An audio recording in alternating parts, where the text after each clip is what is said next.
This video is to discuss the three types of claims. Please make sure that you have the PowerPoint shell that is available to you all for taking your notes or have paper to write with. Remember to pause this video as you need. So in this lecture, we're going to cover Aristotle's three types of claims. But before we cover his types of claims, you really need to know what a claim is. So a claim is part of your thesis statement. If you need to review what a thesis statement is, please look over the essay form or thesis PowerPoint that's available to you all. So thesis is part of essay form. Your thesis is typically your claim and your reasons for the claim. So the claim itself is simply your view or your opinion on the issue or the topic at hand. For our purposes, your claim is going to be what the paper is about, what you're arguing, or what your stance is. There are three criteria for claims to be arguable, and your claims must meet these requirements. So, for starters, your claim has to have more than one opinion. Another way of saying that is it cannot be a fact or a wide held belief. Your claims also need to have no working solution. And then lastly, you need to be trying to accomplish one of the four purposes of argument. These were discussed in a prior lecture, and they are to persuade or convince, to inform, to explore, or to win. The three types of claims we're going to be looking at today are the claims of fact, the claims of value, and the claims of policy. So these three types of claims were developed by Aristotle. So please refer to your prior lecture if you need that information. Aristotle said any type of claim can fit into one of these three categories. Depending on what type of claim you have, will dictate what type of research you need, but then also will contribute to the layout or the approach to your paper. On pages 18 through 19 of your textbook, they discuss what is not a claim. So remember, for academic guidelines, formality, and style purposes, your claims should never be a question. Instead, your claims should be assertive statements. They should also not be observational statements, such as, it is wet outside. That's not arguable. It doesn't meet the criteria. And then lastly, they should not be statements of preference. Things like I think or I feel or I believe are no longer appropriate. You can be assertive and communicate your idea without saying I. The first type of claim that Aristotle discusses is a claim of fact. A claim of fact is going to argue that something is currently happening, happened in the past, or will happen in the future. So you see an example on your screen, and you'll see another example pertaining to the homework later. Lowering the drinking age to 18 will result in 16-year-olds accessing alcohol. This is arguing that a condition or a problem will exist in the future. It is not the same thing as a fact. We cannot say for a fact that lowering the drinking age from 21 to 18 will result in higher alcohol use among 16-year-olds. We can't prove that.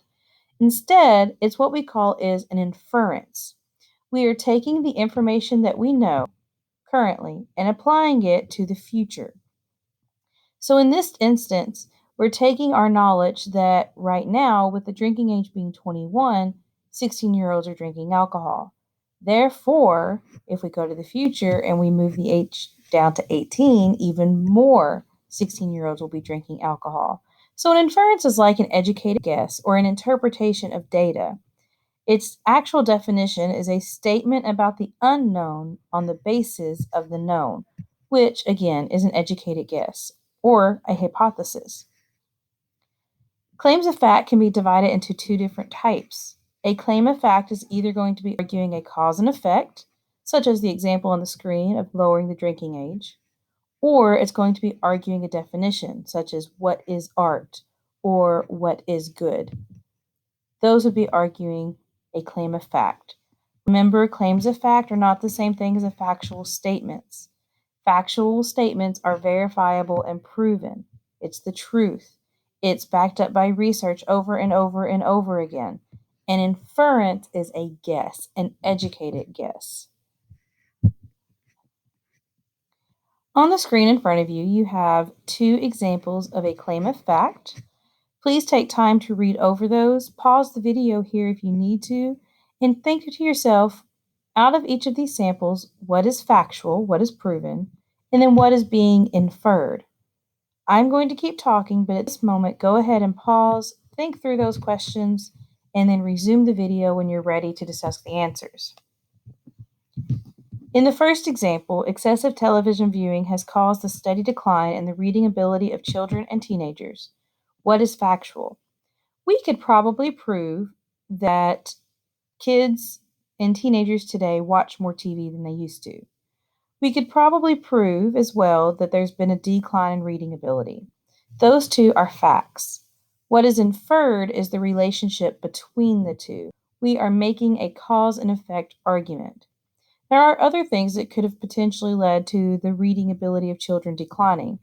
Home situation, instability in the home, both parents working outside of the home, the education system, and an increase in reading disability diagnoses.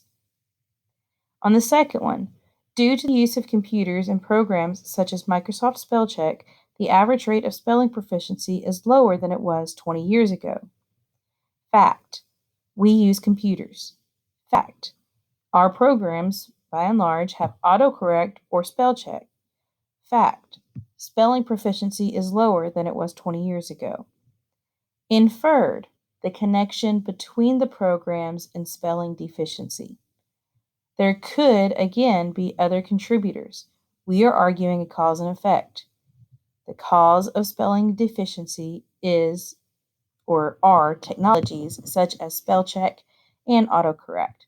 But again, it could be more of we don't write as much as we used to, or we don't read as much as we used to. So there could be other possibilities. So a claim of fact will argue something happened in the past, is going to happen in the future, or is happening right now. So if your claim is doing one of those three, you have what's called a claim of fact that will determine or dictate the type of research you need and the best approach to the layout of paper. We'll be talking about those in the coming weeks. Another type of claim is a claim of value. A claim of value is going to argue the quality or desirability. So this is going to be the claims that relies on adjectives or value statements, such as it is good or it is bad, it is right, it is wrong, it is ugly, it is pretty. Claims of value are based on judgment calls. So these are very heavy in opinion, and you're also going to find that claims of value is very difficult to actually persuade. If you remember from our last lecture, claims of value go well with Rogerian form because the whole point is to reach a solution. It's going to be very difficult to convince somebody if their favorite color is purple. It's going to be hard to convince them that their favorite color should be pink or should be green. We all have our individual preferences. Instead, maybe you're trying to decide with a roommate or a significant other what color to paint it, and they want green and you want purple. Instead, a claim of value, you would try to reach a solution, what color to paint the room. In a claim of value, you do need to think about your standard, your unit of measurement. So how are you justifying what is good, what is bad, what makes, for example, a good teacher? So if you were to write a paper about Miss Connie is the best teacher at Sky CTC, okay, or another teacher, what makes a good teacher good? Is it that they're easy, or is it that they challenge you? Is it that they always answer their emails, or is it that they help you when you need help? So that's what I mean by your standard of measurement. What are you using to qualify your standard? And then think about how you are referencing your standard. Are you using expert opinions, or are you using what's called layman terms? So for those papers I get discussing is graffiti art. And I might get that paper, graffiti is good art or graffiti is bad art. How are they defining or setting up that standard of what's good and what's bad in the art world? Are they using artists? Are they using art historians? Are they using museum curators? Or are they using the everyday person? You do want to make sure that your standard of measurement, whatever it may be, does have universal appeal. You don't want to set your standard so high that it's impossible and people are going to say that's that's not realistic. That's well, no way is that achievable. At the same time, you don't want to set it so low that it's a joke. Claims of value, you do need to focus more on the solution. Again, they go well with Rogerian form. And claims of value are going to have one of two focuses. They're either going to be focused on morality or aesthetics. Remember to pause this video as you need.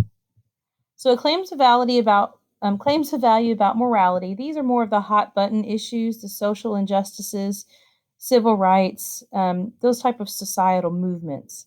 So morality is concerned with right versus wrong, good versus bad.